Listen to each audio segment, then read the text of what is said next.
السلام علیکم رحمۃ اللہ وبرکاتہ۔ عزیز طالبات، آج کی PUC سیکنڈ ایئر کلاس میں نظم لے رہی ہوں۔ پیج نمبر 145 نظم نوجوان سے شاعر مجاز لکھنوی کے زندگی کے بارے میں بتانا چاہتی ہوں۔ اسرار الحق نام مجاز تخلص ضلع بارہ بنکی کے ایک چھوٹے سے گاؤں میں پیدا ہوئے۔ علی گڑھ مسلم یونیورسٹی سے BA پاس کیا۔ آل انڈیا ریڈیو کے رسالے آواز کے مدیر مقرر ہوئے۔ پھر دہلی کی لائبریری میں خدمات انجام دیے۔ مجاز نے نہایت کم عمر پائی، لیکن اپنی مختصر زندگی میں ہی وہ انتہائی ہر دل عزیز شاعر بن چکے ہیں۔ ہر محفل اور مشاعرے میں عوام ان کے کلام پر بہت تعریف کرتے تھے اور بہت سراہا۔ مجاز شاعر رومان پسند تھے۔ اہم ترقی پسند تحریک نے انہیں بھی متاثر کیا اور وہ بھی انقلاب کے گیت گانے لگے۔ انتخاب لفظ کا سلیقہ اور نشست لفظ کا انداز ان کے کلام کو دل فریب بناتا ہے۔ آہنگ مجاز کا واحد مجموعہ کلام ہے جو ان کی حیات میں شائع ہوا ہے۔ تیرے نظر نظم میں ہندوستان آزادی کے وقت جو انگریزوں کی لوٹ مار کا شکار تھا، ایک انقلاب چاہتا تھا تاکہ نوجوان کو آزادی کی جنگ کے لیے للکارا جا سکے۔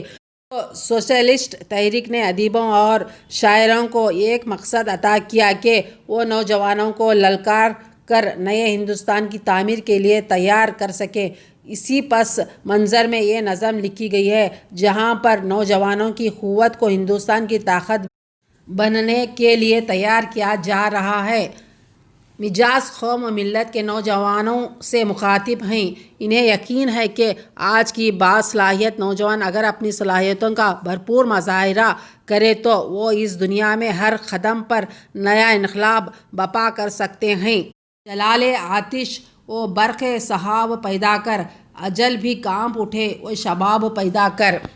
اس نظم میں مجاز نوجوانوں سے مخاطب ہو کر کہہ رہے ہیں کہ گرجنے والے بادلوں کی چمک، آگ اور بجلی اپنے اندر پیدا کریں اور نوجوان اٹھ کھڑے ہوں اور اپنے اندر ایسی جوانی پیدا کریں کہ اجل یعنی موت بھی جس کے قریب آنے سے ڈر جائے۔ شاعر نوجوانوں سے کہہ رہے ہیں کہ تمہارے اندر جوش اور جذبہ پیدا کریں تو تم آگے بڑھ سکتے ہیں۔ شاعر نوجوانوں کو گرجنے والے بادل کی طرح پرجلال یعنی عظمت، طاقت، شباب پیدا کرنے کے لیے کہہ رہے ہیں۔ تیرے خرام میں ہے زلزلوں کا راز نہاں، ہر ایک گام پر ایک انقلاب پیدا کر۔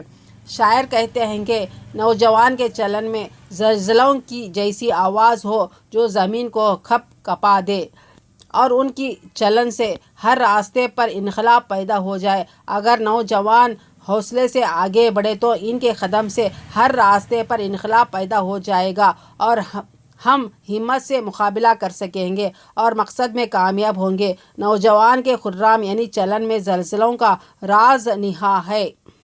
تیرے قدم پہ نظر آئے محفل انجم، وہ بانگپن وہ چھوتا شباب پیدا کر۔ شاعر کہتے ہیں کہ جہاں جہاں نوجوانوں کے قدم پڑیں وہاں اتنے نوجوان جمع ہو جائیں گے کہ ان کے چلن پر فدا ہونے والوں کی بھیڑ لگ جائے گی۔ ویسا شباب اور بانگپن یعنی نیا انداز اپنے اندر نوجوان پیدا کرے۔ شاعر نوجوان سے مخاطب ہو کر کہہ رہا ہے کہ اگر نوجوان آگے بڑھیں گے تو وہاں بہت سارے نوجوان جمع ہو جائیں گے، ان کے چلن پر بہت سارے لوگ فدا ہو جائیں گے۔ اے نوجوانوں، ویسا البیلا انداز اپنے اندر پیدا کرے تو ہم جیت حاصل کریں گے اور ایک نہ ایک دن کامیاب ہوں گے۔ تیرا شباب امانت ہے ساری دنیا کی، تو خار زار جہاں میں گلاب پیدا کر۔ شاعر کہتے ہیں کہ اے نوجوان، قوم و ملت تیری جوانی صرف تیری نہیں بلکہ ساری دنیا کی امانت ہے۔ اپنی طاقت اور محنت سے تو وہ کام کر کے جہاں کانٹے ہی کانٹے ہیں وہاں گلاب ہی گلاب کھل اٹھے۔ شاعر کہہ رہے ہیں کہ اے نوجوان، تو اپنی طاقت سے اور محنت سے وہ کام کر، تکلیفیں، پریشانیاں اور مصیبتیں ٹل جائے اور ہم اپنے منزل مقصد تک پہنچیں گے اور کامیاب ہوں گے۔ شاعر نوجوان کے شباب کو دنیا کی امانت سے تعبیر کیا ہے۔ سکون خواب ہے بے دستے و